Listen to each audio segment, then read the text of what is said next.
और ब्रेक के बाद एक बार फिर खबरों की शुरुआत करते हैं। बड़ी खबर, विराट हिंदू सम्मेलन में अपर्णा यादव का बड़ा बयान सामने आया है। राम के नाम पर होंगी योजनाएं। अपर्णा यादव ने कहा, नहीं तो क्या, अल्लाह के नाम पर होंगी योजनाएं। हिंदू की रक्षा के लिए शास्त्र उठाने का लेना होगा प्रण, ये कहा गया है अपर्णा यादव की तरफ से। तो एक कार्यक्रम में पहुंची थी जिस दौरान उन्होंने ये बयान दिया।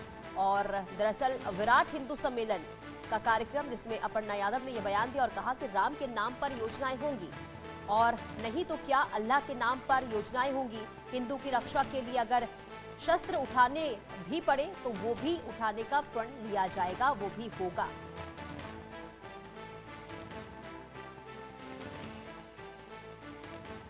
आप आए दिन सुन रहे हैं, आज न्यूज में फिर से आया कि बांग्लादेश में हिंदुओं को जला करके, मार करके, पीट करके, चौराहे पर जो है सरेआम जो है सारी हिंदू महिलाओं के साथ अश्लीलता करते हुए उनको मार दिया गया। ये आज की खबर है।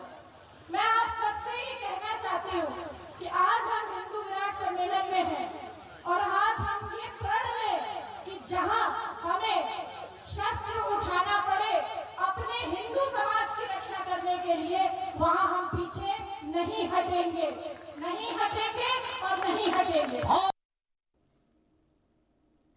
और अभिषेक संवाददाता तमाम जानकारी के साथ जुड़ चुके हैं। अभिषेक, अपर्णा यादव ने जो ये बयान दिया है, इस बयान को किस तरीके से आगे देखा जाए?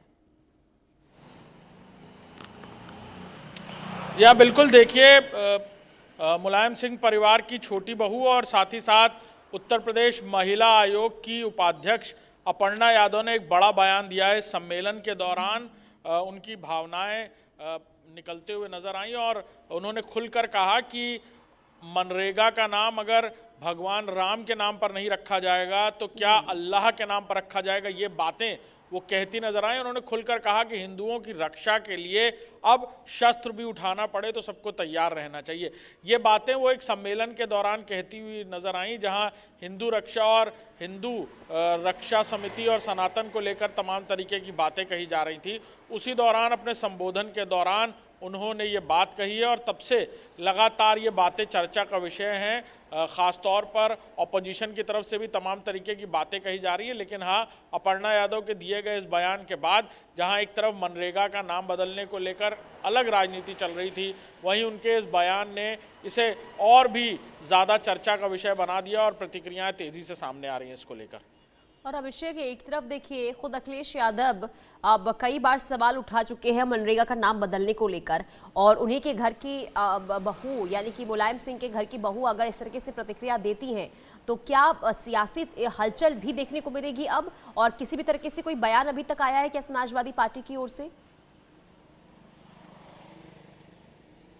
देखिए, राजनीति में और परिवार में एक दायरा बनाकर चलते हैं लोग और समाजवादी पार्टी से हटने के बाद यानी भारतीय जनता पार्टी की राजनीति लगातार अपर्णा यादव करती नजर आ रही हैं। ऐसे में अखिलेश यादव के किसी बयान को लेकर वो मुखर होकर तो कुछ नहीं कहती, लेकिन हाँ, समाजवादी पार्टी के बाकी नेताओं को लेकर या इस तरह की बयानबाजियों को लेकर अक्सर वो प्रतिक्रियात्मक होती नजर आई हैं।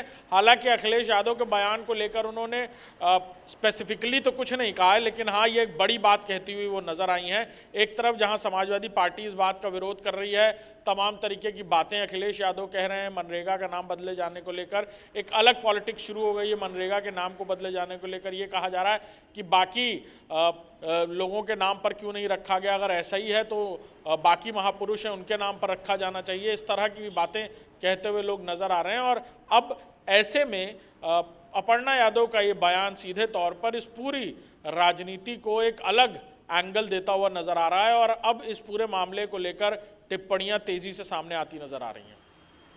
ठीक है अभिषेक, आप बने रहिए, अगली खबर पर भी आपसे जानकारी लेंगे और देखना यही होगा कि अपर्णा यादव के इस बयान के बाद आखिर प्रतिक्रिया और क्या सामने आती है। आगे बढ़ते हैं, खबर लखनऊ से सामने आ रही है जहां कफसिरफ मामले में बड़े एक्शन की तैयारी हो रही है। एनडीपीएस एक्ट के तहत आरोपियों पर अब कार्रवाई की तैयारी हो रही है, मुकदमा दर्ज करने की तैयारी हो रही है। बर्खास्त सिपाही समेत 3 पर एनडीपीएस का मुकदमा दर्ज होगा। शुभम जायसवाल, आलोक सिंह और अमित टाटा पर मुकदमा दर्ज करने की अब तैयारी शुरू हो चुकी है। तो कफसिरफ मामले को लेकर अब बड़े एक्शन की तैयारी और बड़े एक्शन की तैयारी के साथ ही एनडीपीएस एक्ट के तहत आरोपियों पर मुकदमा दर्ज किया जाएगा। अभिषेक हमारे साथ बने हुए हैं। अभिषेक, देखिए कफ सिरप मामले को लेकर भी जबरदस्त सियासत इस वक्त उत्तर प्रदेश में देखने को मिल रही है और सरकार ने साफ कह दिया है कि जो भी दोषी होगा कार्रवाई होगी, एक्शन लिया जाएगा। और ऐसे में जब अब आरोपियों के खिलाफ एनडीपीएस एक्ट के तहत कार्रवाई का जो ये पूरा मामला सामने आया है, जो तैयारी हो रही है, उसे लेकर और क्या जानकारी?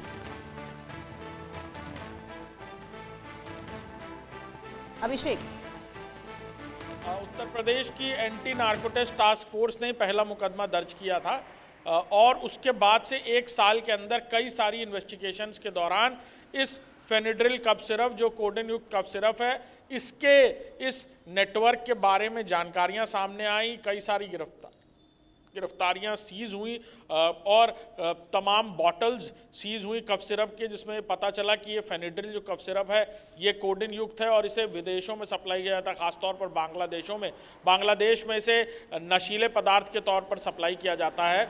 और अब एनडीपीएस एक्ट यानी नार्को प्रिवेंशन एक्ट के तहत इन सभी लोगों पर मुकदमा दर्ज हो रहा है। यानी खासतौर पर कहा जाए तो जो 2 लोग गिरफ्तार हैं और एक आज़ाद है, यानी फरार है, शुभम जायसवाल, जिसका नाम सबसे पहले इस पूरे फेनिड्रिल कफ सिरप में सामने आया था, कोडेन युक्त कफ सिरप के सिंडिकेट में सामने आया था और जिसकी कंपनी से ये पूरा कफ सिरप का जो सिंडिकेट था, यानी जिस फार्मास्यूटिकल कंपनी से पूरा सिंडिकेट चलाया जा रहा था, हालांकि वो फरार होने में कामयाब रहा। उसकी तलाश अभी भी जारी है।